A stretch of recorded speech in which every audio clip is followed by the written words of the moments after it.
4 na sentimong taas singil sa kuryente ng Senpelco ipinatupad ngayong Pebrero. Naritong report.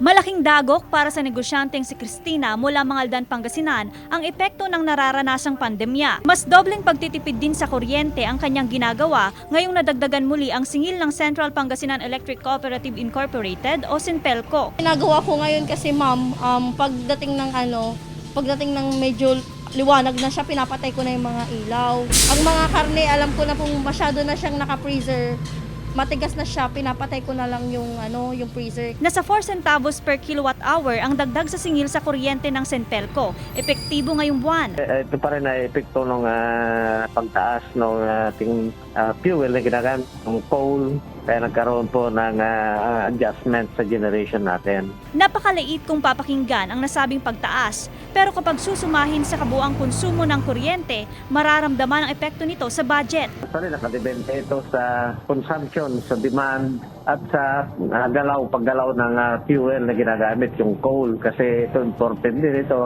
Paglilinaw naman ng Senpelco, sapat ang supply ng kuryente, pero asahan umano na magtataas pa ng singil ang Senpelco sa mga susunod na buwan kasabay ng pagpasok ng panahon ng tag-init. Kasama si Jing Dakanay, Joan Punsoy, Balitang Amyanan.